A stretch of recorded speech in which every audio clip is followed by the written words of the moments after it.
Spraiga cīņa un vēlme uzvarēt ir tas, kas raksturo meiteņu U10 futbola komandas. Tieši tāpēc esam ieradušies šeit, lai noskaidrotu, kas tad nepieciešams meitenēm, lai labāk sevi attīstītu un pierādītu šajā sporta veidā.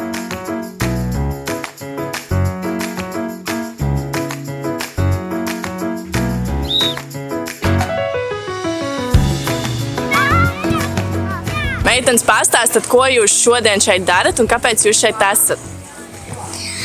Es šodien esmu šeit, lai spēlētu futbolu un šeit atbraucu kopā ar visu komandu un es gribu uzvarēt.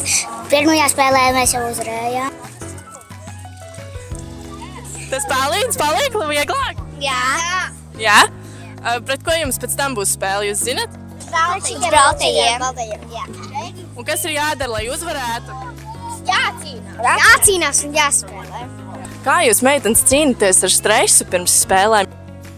Es parasti klausos mūziku, lai nestresotu stipri. Tu neizgulies, tu vari autobusā, man tā palīdz, kad es paguļu, tad man labi sanāk spēlēt. Šodien man sanāca arī. Labi, meitenes, ko jūs parasti bļaujat, kad jūs uzvarat? Super Jūrmalās! Savu meitu atbalstu, Jelgavu, protams, atbalstu. Kā jums liekas, kas nepieciešams komandai, lai uzvarētu un lai iegūtu to attīstību gan šādā spēlē, gan citās spēlēs?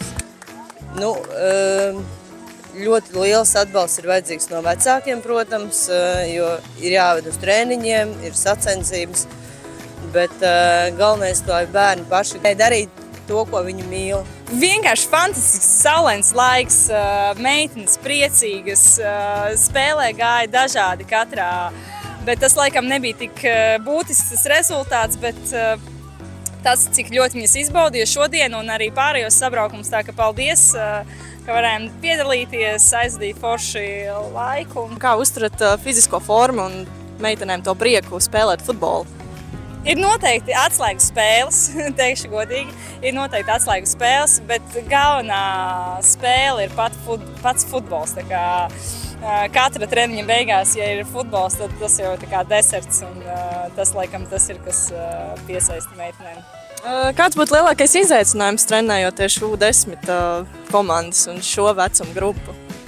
Man liekas, viņām ir svarīgi komandas atmosfēra, tas, cik forši ir atmosfēra komandā, laukumā, ārpus tā, cik viņas labi satiek, tas laikam ir tas, kas ir pats svarīgākais. Ja ir grūts treniņš, tas nav tas trakākais, bet laikam tā atmosfēra ir pats svarīgākā. Pastāstat, meitenes, ko jūs dabūjāt balviņā? Mēs dabūjām saldējumu, maisiņu un medaļu. Un šī ir mana pirmā reize, kad dabūšu šādu medaļu. Kas jums patika visvairāk šajā turnīrā šodien? Kad te varēja spēlēt ar daudzām komandām un bija labas spēles. Katrai meitenei pa medaļai. Redzam, ka viņas ir gatavas izaicinājumiem. Tikai uz priekšu!